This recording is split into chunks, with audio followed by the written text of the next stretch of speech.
Syria's military launches a new offensive to retake rebel-held areas of the city of Aleppo. Human rights groups say overnight at least 30 people were killed. It's claimed Russian fighter jets have been seen in the skies in the most intense bombing for months. Talks to revive a ceasefire have broken down yet again. We'll be live at the UN, also this lunchtime. Self-centered, calculating and devious. A judge gives a life sentence to the taxi driver Christopher Halliwell for the murder of Becky Godden in 2003. After the killing of the British schoolgirl Scarlett Keeling in India 8 years ago, 2 men have been found not guilty of causing her death. Why did it take the internet company Yahoo 2 years to notice 500 million customers had private details stolen? And what's in a name? Relations between Iceland, the country, and Iceland, the supermarket, are getting frosty. And here in the south, the forgotten workforce, why more people over 50 are looking for a job in Reading than those under the age of 24. And rebuilding work begins after Chelsea Academy was ripped apart by fire.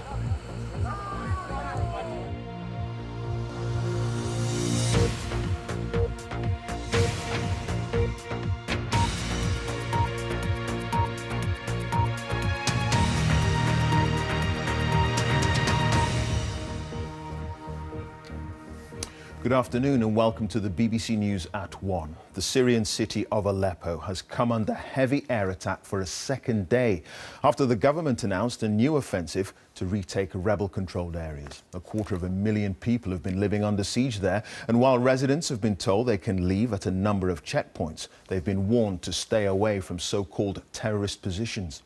Overnight, human rights activists say at least 30 people have died.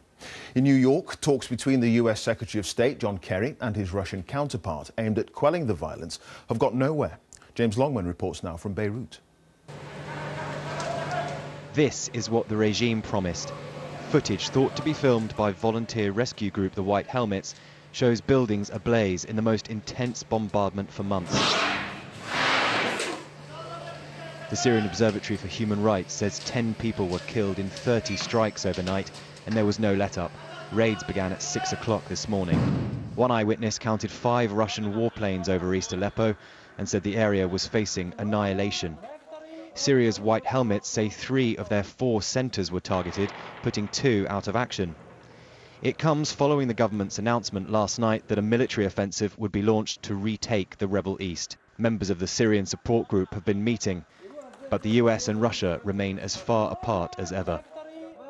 It was a long, painful, difficult and disappointing meeting. We were hoping, and we are still hoping of course, that this meeting could have confirmed the fact that the cessation of hostilities was and is something that can be shown as a concrete result for the Syrian people. John Kerry had said the truce earlier this month might be a last chance for Syria, but that chance is slipping away. We can't be the only ones trying to hold this door open. Russia and the regime must do their part, or this will have no chance. The question now is whether there remains any real chance of moving forward, because it's clear we cannot continue on the same path any longer. But that's not how the Russians see it. The long blame game set for another round today. We shall continue our work in order to safeguard the ceasefire. We saw the attempts from some of our partners to make the government take unilateral steps, but we insist that the opposition should compromise too. As long as the violence continues, the aid for Aleppo's 250,000 in need will wait.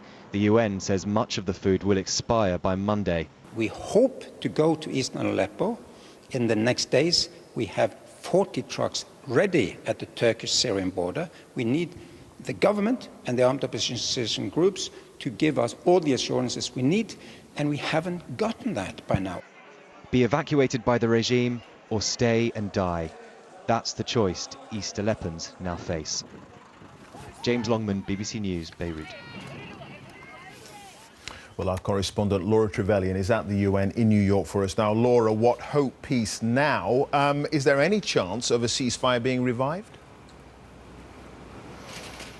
Clive, there's gloom and despondency here. Diplomats, UN officials can't really see the way forward for a ceasefire at this point because the US Secretary of State John Kerry's call just a few days ago for an end to aircraft flying over key areas of Syria was met with the Syrian government announcing this offensive to retake rebel-held areas of Aleppo. So the whole thing is in tatters following the US saying they accidentally bombed Syrian troops at the weekend, then the bombing of the UN humanitarian convoy, which the Americans are blaming on the Russians. We're going to hear from the Russian Foreign Minister himself, Sergei Lavrov. He addresses world leaders this morning, then he holds a press conference, but no one is holding out much hope. I think the big problem here, Clive, is that the Obama administration is in its last few months. Its clock is running out. The Syrian government is feeling in a reasonably good position. It has the backing of the Russian military, and there's not really an incentive at this point for another ceasefire, given how the last one had collapsed so spectacularly after only coming into effect on Monday of last week and really not even lasting a week, Clive. So here people are asking, what is the plan B? And at the moment, it's not clear what it is. OK. Laura, many thanks for that. Laura Trevelyan there in New York. Now, the man found guilty of murdering Becky Godden in 2003 will spend the rest of his life behind bars for the killing. Christopher Halliwell, who's a taxi driver from Swindon, is already serving life for the murder of another woman 5 years ago. The judge called Halliwell self-centred, calculating and devious. And Becky's family say they hope he'll tell police if there are other victims. John Kay is at Bristol Crown Court for us this afternoon. John. Yeah, Clive, this has been such an unusual case. Christopher Halliwell told police 5 years ago that he'd strangled Becky. He even led them to her body in a field. But then the first case collapsed and he changed his tune. Suddenly he said he was not guilty. Well, Becky's family have waited half a decade since then to get justice. They finally have it. He's behind bars and will stay there, we're told, for the rest of his life. And we've also been told just in the last hour or so that police are now investigating Halliwell over other serious allegations. Controlling, calculating, self-centred and devious. The judge's words to describe double murderer Christopher Halliwell. He killed Sian O'Callaghan 5 years ago and has now been convicted of strangling Becky Godden nearly a decade earlier. He was already serving a minimum sentence of 25 years in jail.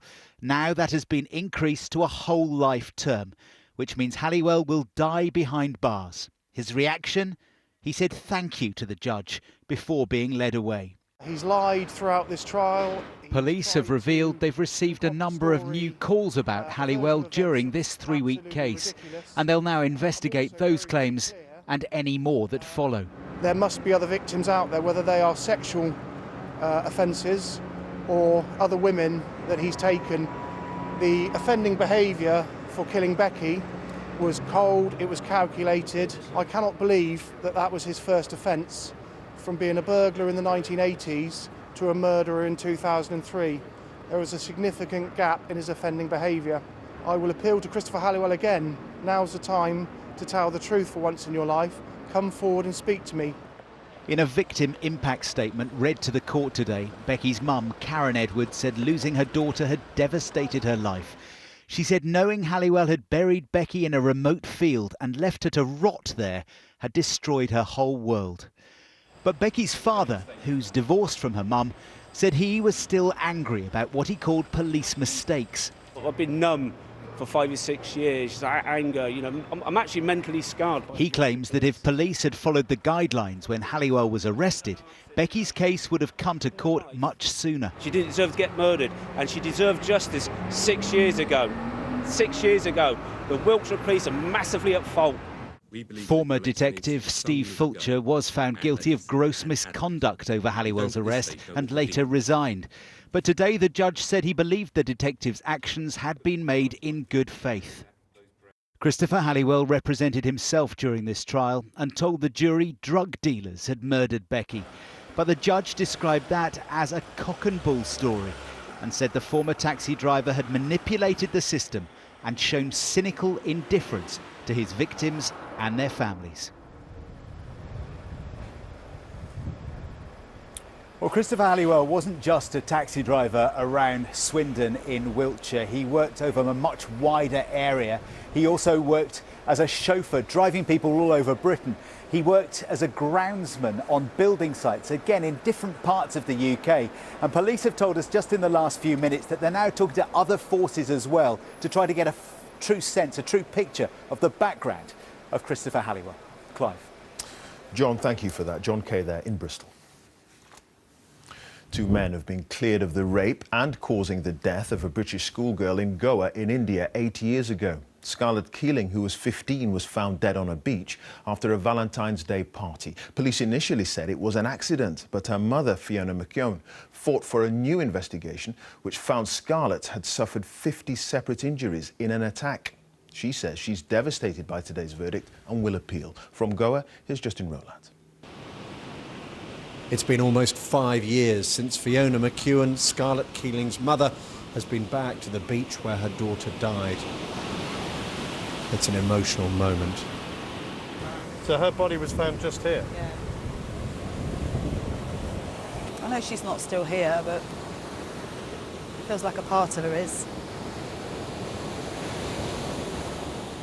Scarlett's death became a huge story. Fiona was criticised because she'd let her 15-year-old daughter, one of her 9 children, leave a family holiday to stay on the beach on her own. And on the day she died, Scarlett had been up all night and had taken drugs. There are people in Britain saying I should have had my other children taken away, all sorts of horrible comments. I mean, would you have done things differently? Well, yeah, of course. Of course I would have done, if I could turn back the clock, but, you know, how many people would say that? And Fiona had another battle on her hands for justice. At first, the police insisted it was an accidental death, but local people were saying it was murder. One of her sandals was just there in the middle of the path, and I recognised it straight away and was really shocked. And then I started looking, and immediately her pants and shorts were there, and her other sandal, the broken one, was over there. So what does it tell you about the police investigation that 2 days later you could find crucial evidence like that just lying in a path? Well, there just wasn't an investigation at all. Fiona insisted on a second autopsy. It confirmed Scarlett had been attacked. The National Police took over and 2 men were charged with sexual assault and causing Scarlett's death, charges they deny. She was looking forward to her life, travelling, and she was musical and creative. That's hard.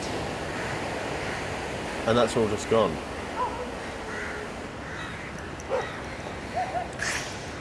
Sorry.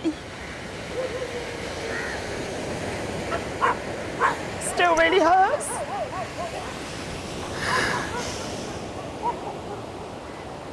Fiona says she now plans to appeal the verdict. So for her, the battle for justice is not over. Justin Rowlatt, BBC News, Goa. One of America's biggest telecoms companies, Verizon, says it's evaluating buying the internet firm Yahoo after what could be the biggest cyber attack in history. Information on 500 million Yahoo customers was stolen in 2014, but the company's only just found out. It believes state-sponsored hackers were to blame. Our technology correspondent, Rory Kechlin-Jones, has the story. It's one of the oldest and best-known names on the internet. But now Yahoo has made history with the biggest data breach ever seen. The company has just discovered that hackers it describes as state-sponsored actors got into its network back in 2014. The data lost in this attack involved details of 500 million accounts. BT has confirmed that some of its customers who used Yahoo Mail are affected. The stolen data includes encrypted passwords which should be secure. And it seems no banking or credit card details were stolen. But Yahoo is advising anyone who hasn't changed their password since 2014 to do so now. Look, everyone should be taking all the same steps that they should be doing with every one of their accounts every day, which is using strong passwords, using unique ones, using ones that aren't easily guessable.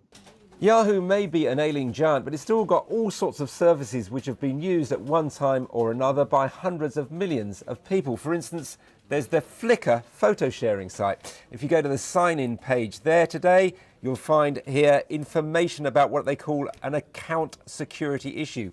The hacking attack, of course, is very, very damaging for the reputation of the company at a pretty sensitive time. In July, Yahoo was bought by the communications giant Verizon, but that deal hasn't gone through yet, and the company said it would evaluate as the investigation continued. Yahoo's claims that government-sponsored hackers were involved have been greeted with some scepticism. If we look at the result of the hack, the data that's been stolen and the way in which it's being disposed of, it bears more the hallmarks of a classic cyber criminal smash and grab, get a big company, get a big quantity of data and sell it in bulk to make a large amount of money. Yahoo's Marissa Mayer has been among Silicon Valley's best-paid bosses. Now she faces questions about why her company's defences were breached and why it took so long to find out. Rory Catherine-Jones, BBC News. Now, the controversial founder of the retailer Sports Direct, Mike Ashley, is to take over as head of the company after the resignation of the current chief executive. Dave Forsey has stepped down without giving any reason for his departure. The firm has been heavily criticised for its treatment of workers, some of whom have been paid less than the minimum wage. Well, our business correspondent Emma Simpson is here. Emma, this is a bit of a twist, isn't it? It is. Clive, Sports Direct has been under huge pressure in recent months from MPs, unions and shareholders, all demanding changes. Remember, the MPs accused Mike Ashley of running a business that was more akin to a Victorian workhouse than a warehouse. So he's really been trying to get back on the front foot and mend the company's reputation. Just a few days ago, he said there would be an independent review into working practices. Today came the news that the CEO, Dave Forsey, had resigned. Now, he's been with Mike Ashley for more than 30 years. Mike Ashley likened it today to losing his right arm. No formal explanation has been given. My sense is, though, that he's fallen on his sword. He was also facing a court case in November relating to the collapse of a fashion chain that Sports Direct had acquired, so there would have been more uncomfortable headlines to come. And briefly then, what's been the reaction to Mike Ashley stepping in? Well, the share price is up. One shareholder told me it brought clarity to accountability at the top. But I don't think this is quite what some other independent investors had in mind when they demanded changes in the way the business is run. Remember, he has the controlling stake, he's the deputy chairman, and now he's appointed himself as the CEO. OK. Emma, many thanks for that. Emma Simpson there. It is 17 minutes past 1, our top story this lunchtime. And there's been more heavy bombing of the Syrian city of Aleppo. At least 35 people have been killed overnight. And still to come, I'll be live here at Stonehenge on a record-breaking day for the British tourist industry. And on South Today, helpers get a job while more people over 50 are looking for work in Reading than those under 24. And going around in circles, the remarkable new design that's set to help people with dementia keep their independence.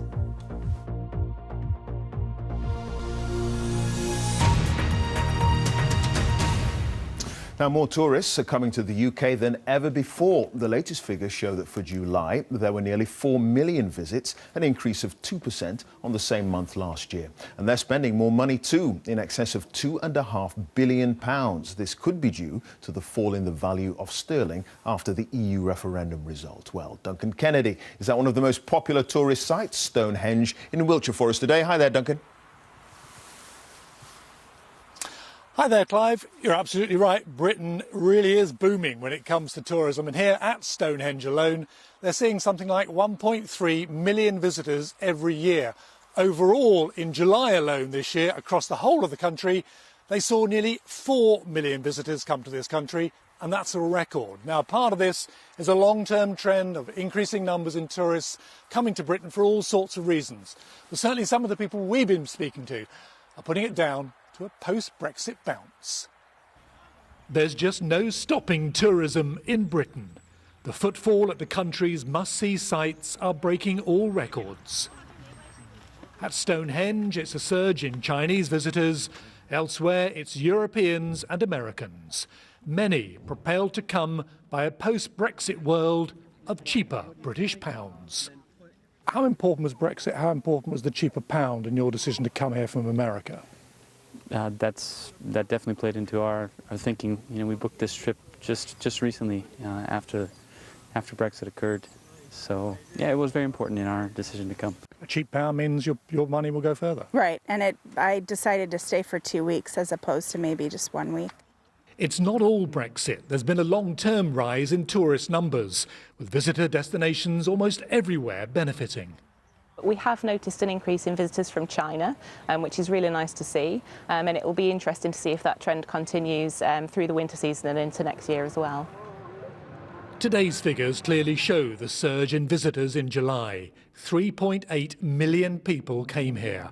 Of those, 2.3 million were from the European Union countries. Overall, tourists spent more than £11 billion in Britain in the first 6 months of this year. We know that value is an important factor. People do think about how far their money will go, but they also think about the quality of the experience they can have. And we know that there are things you can do, things you can see, experiences you can have in Britain that you can't have anywhere else in the world. Pick almost any tourist site and the numbers are huge. The Eden Project in Cornwall gets 1 million visitors a year. The British Museum in London sees nearly 7 million. Here at Stonehenge, they get around 1.3 million people a year. It seems the British mixture of culture, history, shopping, and for now, a weaker currency is something the world finds irresistible. Well, it's hard to know exactly what the effect Brexit is having on all these numbers. The evidence at the moment is very much anecdotal, but certainly British tourist industry is going through a boom period, and millions of people, Clive, are benefiting from that weaker pound. All right, thanks for that, Duncan. Duncan Kennedy there in Wiltshire. Now, it's thought as many as 1 in 10 of us are victims of cyber theft, with online fraud now the UK's biggest crime. But the consumer campaigning group, Which, says banks aren't doing enough to help victims. It says most customers who are conned into transferring money by bank transfer can't get their cash back, and has launched what's known as a super complaint to the banking regulator, as Simon Gompertz explains. We're under siege in our homes from internet fraudsters. And for victims like Christopher from York, there's no protection from the bank. He was tricked by email into sending a £10,000 house deposit online to a con merchant posing as his estate agent. Then the banks refused to give back the money. It's just like being burgled at home. Something's missing and you can't get it back. The scammer was so clever in that the first email was exactly the same details that came from the estate agent. Christopher's emails show the sophistication of these scams. The fraudster mimics his estate agent's email address, demanding payment to a new bank account, and even includes a forged document from his solicitor with the new bank details. The big question, if you're tricked like this, is who should foot the bill, you or your bank? To try to deal with bank transfer fraud, Which wants an investigation into the scale of the problem and, crucially, greater liability for banks so customers are better protected from losses. Where the liability has been shifted to the banks, we've seen them actually take some really good steps in credit and debit cards to protect customers. We haven't seen that same action with bank transfers, and that's because we believe they're not liable for it. Hi, it's Nigel Freeman from the bank. Could I just start by getting a few details from you? Banks launched a campaign this week to warn people, but their fraud body says reimbursing victims would be wrong. If we just refund willy-nilly, it's not going to encourage anybody to be careful. And the whole point of our Take 5 campaign that we launched earlier this week was to try and get people to understand how they can be scammed and how to stop themselves being scammed. Christopher has learnt the hard way that if you get a bill, even one you're expecting, check with someone you trust that the account you're sending money to is the right one. Simon Gompertz, BBC News. More than half of female workers have suffered from period pain that affects their ability to do their job. The findings of a survey by BBC Radio 5 Live also suggest a third have been forced to take at least 1 day's sick leave. Yet most women refuse to tell their bosses the real reason they're not at work. Here's our health correspondent, Sophie Hutchinson. Every month, up to half of the UK's working population copes with period pain, often in silence. Yet a BBC survey of 1,000 women suggests for more than half the pain was so bad it affected their work. Radio 5 Live, who commissioned the survey, set up a confessional booth and invited women to talk honestly about what it's like in the workplace at that time of the month. It's something that affects half the population for a great chunk of their life. It's crazy that it's really taboo. It's not something we should be ashamed about. I had to call in sick because I was in that much pain, and I had to speak to our HR director, who was a man. I'm not saying it's always men, but I could hear him on the phone screaming and saying, oh, okay, yeah. And then he went, well, let me know when you're fixed. According to the survey, of the women badly affected with pain, nearly a third were forced to take leave, and yet only 27% of them told their boss that period pain was the reason.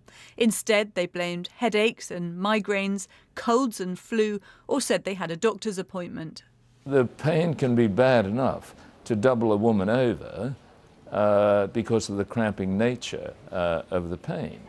Now, if somebody has pain that severe, then they should seek medical advice to make sure there isn't something going on other than her body in a normal way causing all this pain.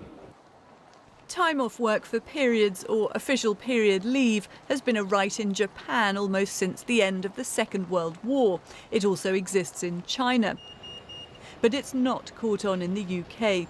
Today, the business group, the CBI, said companies should take a common sense approach to period pain. Sophie Hutchinson, BBC News. Now, it's a nail-biting finish on the final day of cricket's county championship. Whoever wins the match at Lords between Middlesex and Yorkshire will be crowned champions. But Somerset could win their first ever title if the match is drawn. From Lords, here's Joe Wilson. Cricket's county championship is a season. What began with leaves in bud persists at Lords with the cold breath of autumn on the players' necks. And the final victory still up in the air. Yorkshire and Middlesex began the last day of the last match knowing that if either team won here, they'd take the championship.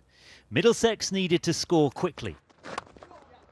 After 6 months of the season, every minute mattered. Inside bottom's not bothering me that. And yet all the efforts of the cricketers here at Lords could be in vain because of Somerset. They had a day off today, already won their final match. If the match here finished as a draw, then Somerset would be champions for the first time ever. It's hard to know where to look. The batsman in the middle, Nick Gubbins, 22 years old. The kind of young English player county cricket is supposed to produce. He made 93, guiding Middlesex. They haven't won the championship for over 20 years. Somerset have been waiting for their entire history, and fans gathered in Taunton just to watch events unfold at Lords on TV. Champagne served later, perhaps. At Lords, it's all about a target. We are nearing it. Yorkshire took 1 wicket in the morning as Middlesex moved 81 runs ahead. At some point, Yorkshire will bat again and chase, and the slow-burning thriller will gallop to a final chapter. Joe Wilson, BBC News, at Lords. Now, relations between Iceland, the country, and Iceland, the frozen food store, are getting a little frosty. Iceland, the country, is accusing Iceland, the retailer, of trading off its name and the recent success of the country's Euro 2016 football team. The government's now considering going to court to try to stop the retailer using the name Iceland when it trades in the EU. Our legal correspondent, Clive Coleman, has the full story. It could mark the beginning of a whole new Cold War. The Icelandic government is considering suing the British supermarket chain Iceland over the use of the country's name as a registered trademark. During the recent European Football Championships, Iceland, population just over 300,000, famously beat England. But far from a frosty reception, the team's success was warmly embraced by staff at Iceland's stores.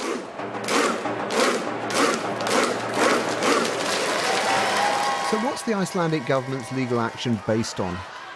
It is the question of whether they should or should not be allowed to limit Icelandic companies and other companies to use the word Iceland in their title. And that is our concern at the moment. The case raises the issue of whether a country's name can be used as a trademark. But can the Icelandic government stop the retailer from taking action against Icelandic companies who want to use the name of their country in marketing their products? Well, we know what they're trying to do, but there's just, to my mind, no legal basis to do that. You know, what they could do is stop Iceland from registering a trademark for the word Iceland, which they've tried unsuccessfully to do in the past. Or they could stop Iceland from using the word Iceland for their supermarkets.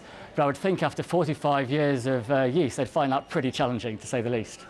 This is the latest in a line of legal disputes between the country and the supermarket over the Iceland name. In a statement, Iceland Foods said, "We're not aware that our use of the Iceland name has ever caused any confusion with Iceland, the country." Next week, the Icelandic government will decide whether to take action. If they go ahead, it could place relations firmly in the freezer. Clive Coleman, BBC News.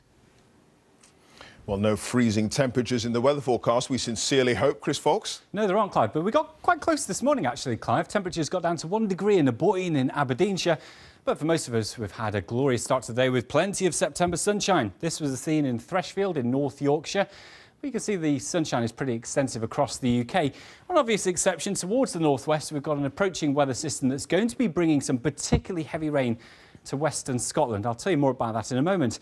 For the time being, though, for England and Wales, lots of sunshine to take us through the afternoon and hardly a cloud in the sky. We have seen just a few showers affecting southern Wales around the Brecon Beacons, but these will get squished, so the weather becoming dry here as well as we go through the next few hours.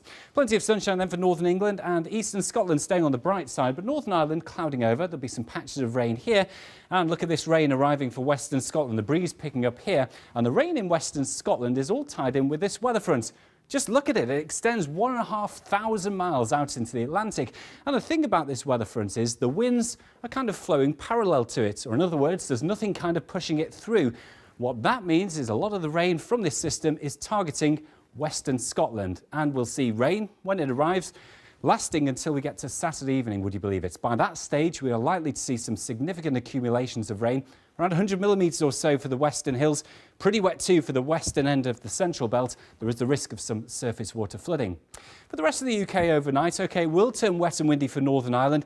England and Wales, meanwhile, with southerly winds, it'll be a much milder night compared with last night, when temperatures got down into single figures. Tonight, it's double digits across the board. Now, looking at the forecast for Saturday, OK, we'll have this zone of wet and windy weather for Northern Ireland, swinging its way eastwards, moving into the rest of Scotland, really, and eventually towards the end of the day, Western Wales. It will also be a windy day, gales developing around our western coast, quite blowy over some of the hills in the northwest too. But for England, it's a dry day, and in the sunshine with southerly winds, it's actually going to be quite warm for the time of year too. Temperatures could reach around 24 degrees across eastern counties. It has all changed, though, from Saturday to Sunday.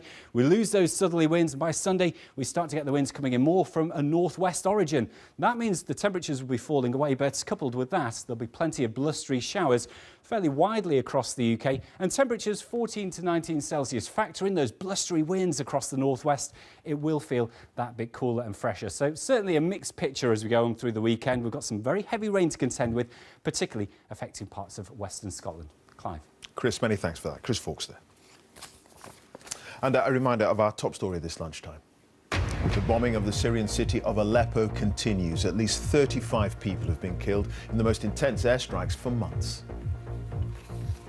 That's it. Now on BBC One, it's time for All the News Where You Are. Have a very good afternoon.